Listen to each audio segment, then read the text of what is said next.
Good afternoon. Thank you. I want to welcome you to the second symposium of the day, Ella Baker's Legacy, Traditions of Activism.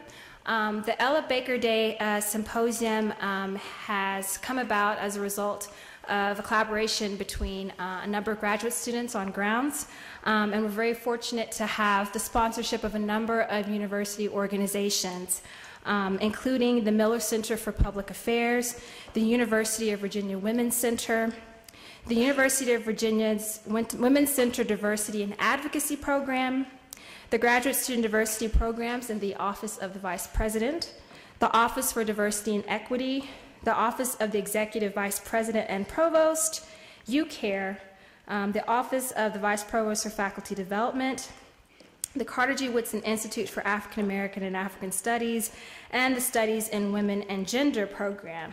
But I'd like to turn the panel over to Stephanie DeWolfe, who is an alumni of the University of Virginia, continuously working in activism, and who will present our speakers and sort of set the tone for our next panel. Thank you. Hello, thank you, Todney, and thank you to all of the organizers for this outstanding symposium.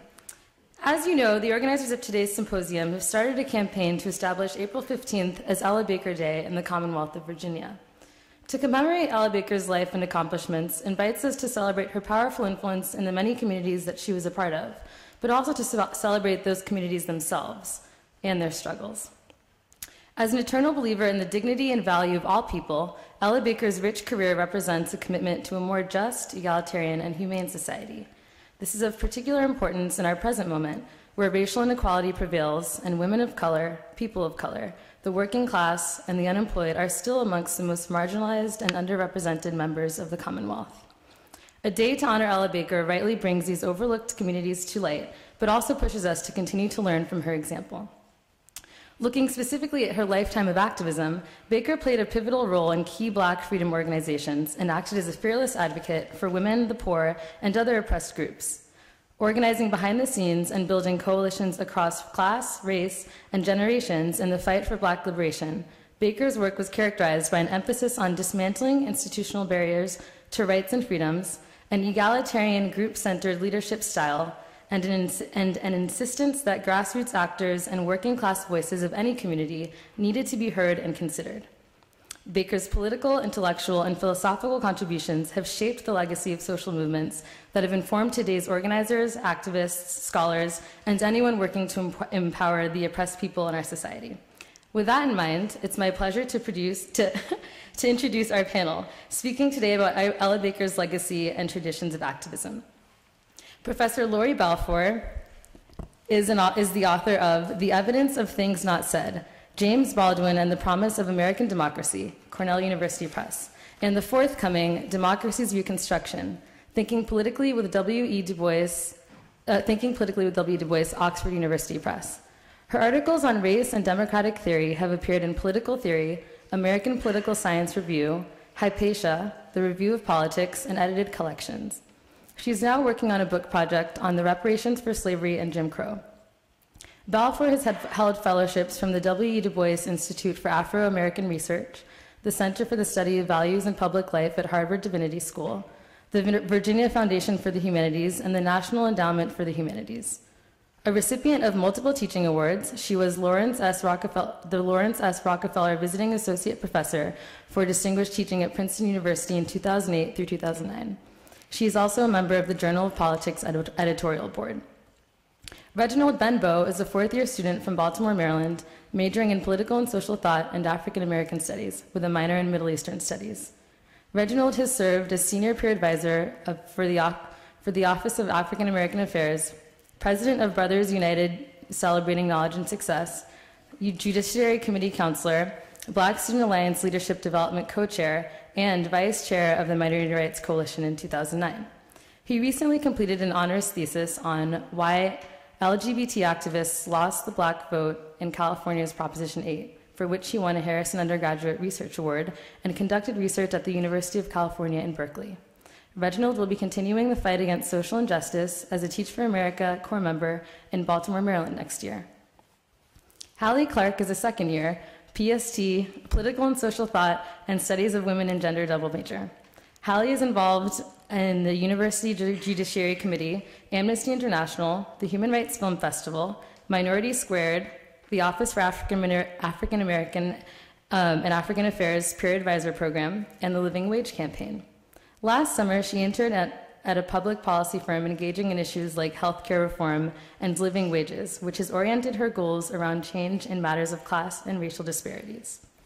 Karen Waters is the executive director of the Quality Community Council, a citizen-driven community coalition dedicated to improving the quality of life in Charlottesville's most challenged neighborhoods. Karen has been a resident of Charlottesville for 15 years and began her work in the nonprofit arena as a board member for the Elementary Institute of Science and volunteer spokesperson for Reed San Diego. In 2001, she graduated from the University of Virginia with a bachelor's and master's degrees. Prior to being hired by the city manager as director of QCC, Karen served on the staff of the late Senator Emily Couric and worked for a number of nonprofits, including MACAA, Planned Parenthood, Jaunt, and the Under 5 Study Center. And it's my pleasure to pass the mic to Professor Balfour, who's going to start off this conversation discussing Ella Baker's legacy and traditions in activism. Thank you.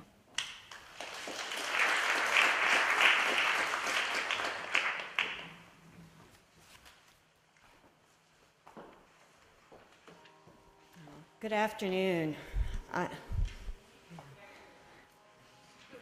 Should I do that one more time? Good afternoon. Yeah, great. I'm actually stalling because I'm very nervous about standing at this podium. On this day in particular, I want to thank the organizers, the graduate students who've worked so hard to create this day out of nothing but sheer energy and determination. And I want to thank especially also Stephanie for the wonderful introduction and my fellow panelists. I'm really quite honored to be part of this panel. And I should say before I start that my small contribution, I hope, to this series of marvelous reflections on Ella Baker's life and legacy is not that of a historian, nor that of a community organizer, but that of a democratic theorist and a citizen disturbed by a polity that seems to be so remarkably undisturbed by the failures of our collective responsibility. Famously, at the end of her life, Baker persisted in asking the question that had animated her approach to the women and men with whom she had lived and worked and struggled over a long career of organizing, of teaching, of unsettling, of listening.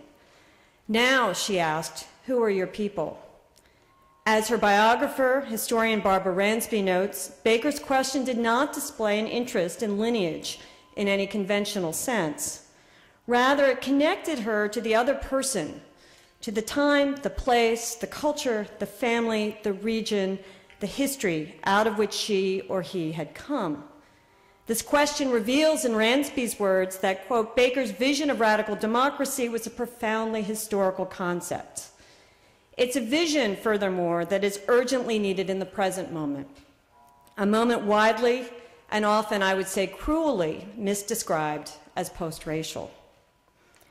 Now, my brief reflection does not take up Baker's life and work directly, but it's inspired and I hope inspirited by her insistence on a continual effort to revision our past through practices of democracy in the present. It is also inspired by the declaration almost exactly a year ago that April 2010 would be Confederate History Month. In his proclamation, Governor McDonnell called on his fellow citizens, quote, to recognize, quote, this defining chapter in Virginia's history should not be forgotten, but instead should be studied, understood, and remembered by all Virginians, both in the context of the time in which it took place, but also in the context of the time in which we live. McDonnell understood, as Baker did, that how we narrate the past plays a crucial role in how we act politically in the present. It matters what and whom we celebrate, what and whom we mourn. Now, I am actually going to sidestep the possibilities of the provocation that I think the title of my talk suggested, because I think in the first session, Ruby Sales did such a marvelous job of leading us in a conversation about what it might mean to think about Confederate history in the present moment. What I want to do instead is to ask what it would mean to take up the larger charge of thinking about our past and understanding it in the context of the time in which we live. What would it mean to do so, moreover, in a way that advances Baker's vision of a democratic society in which the humanity of all citizens is nourished? By way of response, I want to think through two suggestions. First, that overcoming ignorance about the past is necessary but insufficient to promote justice in the present. And second, and here I may depart from some of the comments that were made earlier today, although I do so quite cautiously, that a language of reparations might assist in the effort to develop new paradigms of social change for today. So first, knowing our history is essential, but not enough. As scholars, artists, and activists have long insisted, not knowing about the past hinders efforts to mobilize people, to challenge a racially unjust status quo. Not knowing about the linkages between slavery, the privations of Jim Crow, and the exclusion of many African Americans and other Americans from a wide range of public benefits well beyond the end of the Civil Rights Movement may help to explain why a majority of white Americans believe that racial equality is either an accomplished fact or will be accomplished during our lifetimes. In light of such historical ignorance, it becomes all the more difficult to summon the collective will to respond to ongoing and disturbing trends in residential and educational segregation and the disadvantages they engender. For instance, we become less likely to ask why minority homeowners were disproportionately susceptible to predatory lenders, and more apt to see the subprime mortgage crisis as evidence of borrower irresponsibility. Without discussion of slavery's role in the constitution of the nation and of the forms of racial injustice that grew out of abolition, in other words, it becomes too easy to embrace the consoling fantasy that racial inequalities either do not exist or that they're simply a product of poor personal choices or cultural deficiency. Historical knowledge, it appears, is necessary if Americans are to overcome the heavy legacies of our racial history. But is it sufficient? If more citizens knew that the U.S. is still defined by racially marked structures of inherited privilege and disadvantage, if we understood the links between exclusionary and exploitative practices and contemporary life chances, would that knowledge provoke a demand for change?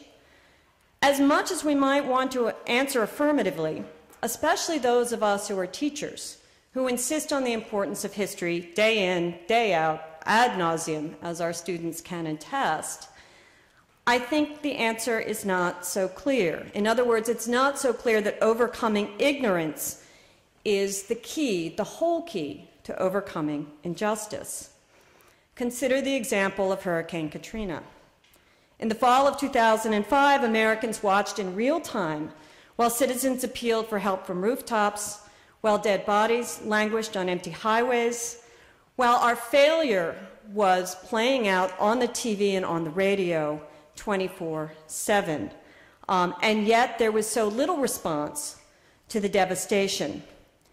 As Lawrence Benbow points out, many academics thought that the televised suffering of tens of thousands of American citizens would lift the lid off the reality of poverty and powerlessness in the United States, that seeing it in action would effectively undermine the idea that racial injustice is a thing of the past, that it would instigate a broad public discussion of links between race and poverty, and I should add gender, as Barbara Ransby again has pointed out in her study of the disproportionate vulnerability of women to the effects of the hurricane today.